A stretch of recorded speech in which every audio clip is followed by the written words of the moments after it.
Alhamdulillah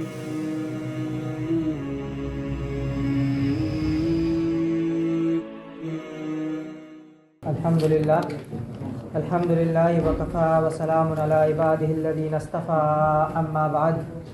A'udhu billahi minash shaytanir rajim. Bismillahir rahmanir rahim. Allahumma salli ala sayyidina Muhammadin wa ala ali sayyidina Muhammadin wa barik wa sallim alayhi. My dear brothers, elders, today we started from the midst of the 5th juz and we are scheduled on our way to complete our 6th juz of the Holy Quran, inshallah. After the tazkirah of the woman that men cannot marry, Allah subhanahu wa ta'ala starts explaining the women who we can marry. And in the marriage, Allah subhanahu wa ta'ala mentions that to give meher, which is a haqq of woman. And Allah subhanahu wa ta'ala then explains us the ahkam, the orders regarding if someone murders someone. To Allah subhanahu wa ta'ala, the human life is very, very precious. Allah subhanahu wa ta'ala mentions that if somebody unlawfully murders someone, it is as if he has killed the whole of humankind. And similarly, if someone saves a human life, it is as if that he has saved the whole of mankind. Given that Allah subhanahu wa ta'ala mentions and categorizes the murder into that murder could be by will or murder could be by mistake, like an accident. And in case of an accident, the hukum is of diyat, and that the person needs to fast 60 fasts together, one after another. Allah subhanahu wa ta'ala then mentions that the akam is like if somebody injured somebody's eye or somebody's ear, then the qisas, the diyat is the eye or the ear. Allah subhanahu wa ta'ala then mentions that any kind of friendship with na-mahram, with non-mahram, with women is prohibited in Islam. The only way to approach women in Islam is through nikah. Allah subhanahu wa ta'ala mentions about salatul khawf, the prayer to recite in case of fear. Allah subhanahu wa ta'ala mentions the importance of the middle prayer, which is the asr prayer, because it is sometimes very, very difficult to perform the middle prayer. The person is busy in the course of the day and it is difficult to find out time. But Allah subhanahu wa ta'ala mentions that there is significant importance of asr prayer as it is between the day. Allah subhanahu wa ta'ala mentions that munafiqeen, the attributes of munafiqeen is that they only look at the worldly benefit and they don't look at the benefit in the end, and that they will be in the last part of Jahannam. Allah subhanahu wa ta'ala mentions that if they ask for forgiveness, Allah subhanahu wa ta'ala is willing to forgive. In this dunya, there is benefit and loss, but the real benefit is of akhirah for the moment. Allah subhanahu wa ta'ala mentions that Allah subhanahu wa ta'ala is Rahman, and that we need to be truthful and we need to be just. And that when we bear witness of any kind of incident, there should not be any kind of favoritism. If we are giving a witness for a relative, non-relative, Muslim, non-Muslim, we need to be just and we need to be truth. Even if it is against our friends, even if it is against our relatives, or even if it is against our parents. Allah subhanahu wa ta'ala mentions that Allah subhanahu wa ta'ala will forgive anybody who will repent and turn himself towards Allah subhanahu wa ta'ala. For the sincere repentance, there should be guilt inside, there should be fear inside, there should be pledge inside that I will not do this sin again. And that I submit myself to Allah subhanahu wa ta'ala, and that I have the niyyah that I will not do this guna, inshallah. Allah subhanahu wa ta'ala then in the starting of the 6th juz mentions about the improper use of the tongue, that we should try to use our tongue wisely, properly, think before we speak. Allah subhanahu wa ta'ala does not like any kind of backbiting, complaining, until and unless it is against the zulm, or it is in very, very essential need where we need to rectify some things.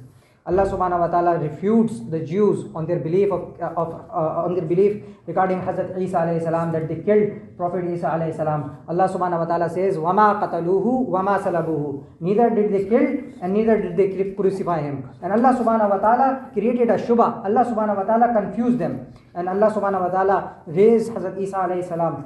And there will be second coming of Jesus, peace be upon him, Hazrat Isa alayhi salam. According to Sahih Bukhari and Sahih Muslim, Hazrat Isa alayhi salam will come near to the end of times and he will abolish the cross, he will kill the pigs and he will finish the jizya. And this is the ijma of the ummah which we need to believe in. Allah subhanahu wa ta'ala also condemned Jews on their remarks about Hazrat Maryam alayhi salam.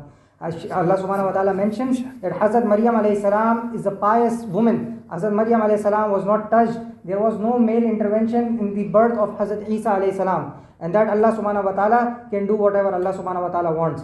Allah subhanahu wa ta'ala mentioned that munafiqeen and mushrikeen does say that why did not Allah subhanahu wa ta'ala directly communicate with Prophet Muhammad sallallahu alayhi wasallam like he used to do with Prophet Musa alayhi salam. Allah subhanahu wa ta'ala says that this is a matter of fadilat. Hazrat Musa was Kalimullah. He could speak to Allah subhanahu wa ta'ala when he used to go. But other than Hazrat Musa alayhi salam, from Adam till Hazrat Isa alayhi salam, the way of Allah subhanahu wa ta'ala is Allah subhanahu wa ta'ala send messengers to every nation and then Allah subhanahu wa ta'ala through Hazrat Jibreel alayhi salam communicates with the messengers and send the message and guides the people to the right path.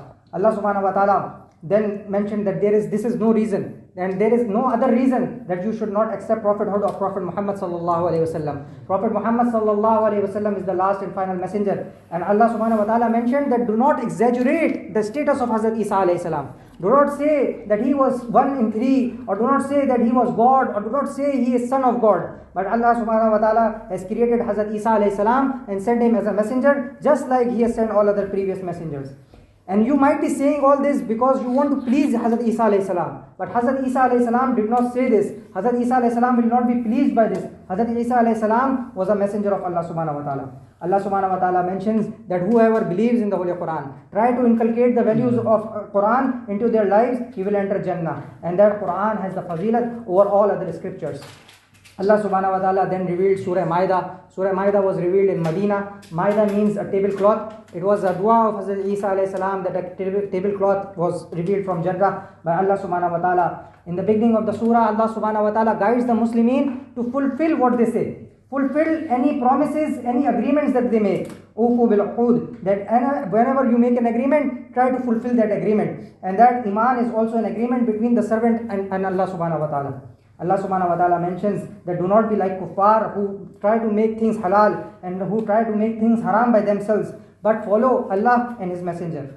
Just like it is unlawful to turn halal into haram, similarly turning halal into haram is also not allowed and it is forbidden in Islam. Allah subhanahu wa ta'ala instructed Muslims to cooperate in good with one another and do not be a party to evil. Allah subhanahu wa ta'ala mentions that the zabiha and the nikah with the Jews and the Christians, the Ahl Kitab is jaiz. Allah subhanahu wa ta'ala mentions that if there is animosity, if you are fighting, if there is any fighting and then you are made to be a judge, then be just. Allah subhanahu wa ta'ala mentioned that Jews through Hazrat Musa alayhi salam were ordered to fight in the path of Allah subhanahu wa ta'ala, but they refused and they said that Musa, you yourself and your God can go and fight. Allah subhanahu wa ta'ala did not like this. Allah subhanahu wa ta'ala mentioned that you need to be the people with the taqwa. You need to order what the messenger tells you.